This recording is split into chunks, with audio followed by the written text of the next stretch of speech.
few observations, if you like, about Grenfell, the fire.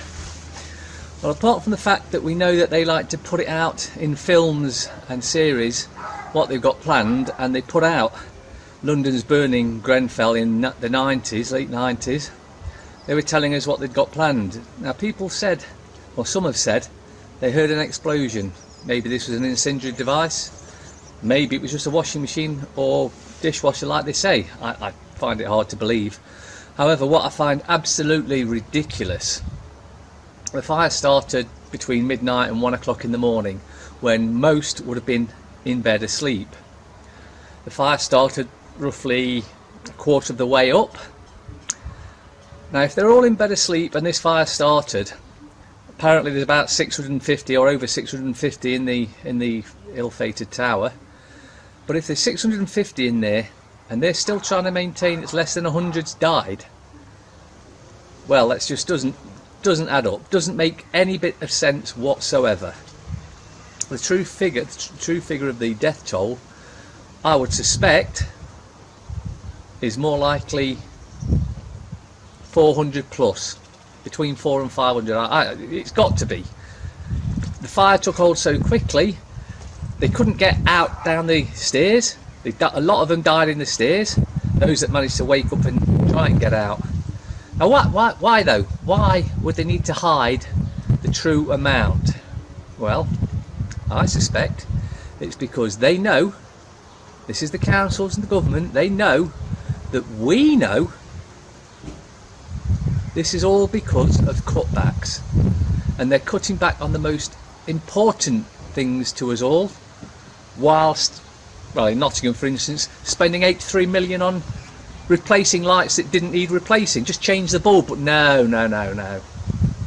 They know the general population will be so angry at them that it could cause a civil war in itself. 400 to 500 people dead because of the council and government's wrongdoings. But they're going to continue telling lies because why would you want to? Because they're scared. This, with all the other stuff that's going off at the moment, has got them seriously on the back foot.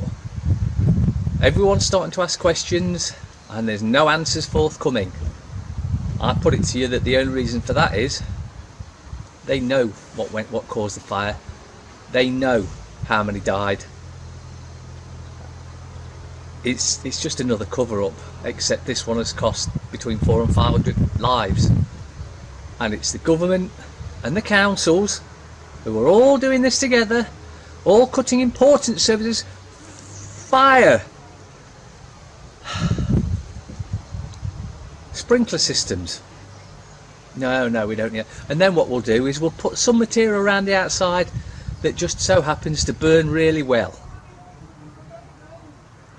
You need to start seeing through the smoke and mirrors that they're using, and realising that, well, their plan is to kill us all anyway. Just look in the chemtrails, look in your food, your water. Their plans to kill us all. This maybe didn't quite go as they wanted. They probably wanted more dead. Like I remember I think it was the Vice President, I think it was Dick Cheney, said on 9/11, or shortly after 9/11, when he was being interviewed about how many had died, and they said, oh, it's about 2,000 or 3,000, and he said, oh, we were hoping for 10 times that amount.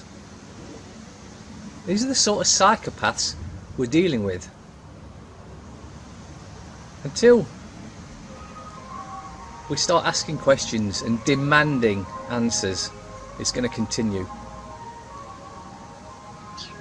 Ask them questions. Everyone should be banging FOIs into the council and the government, and they're slipping up on every front.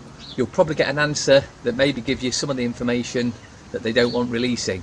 But if we all start doing it, we'll start chipping away and we'll get to the truth. And the real criminals in this, which again are the council and the government.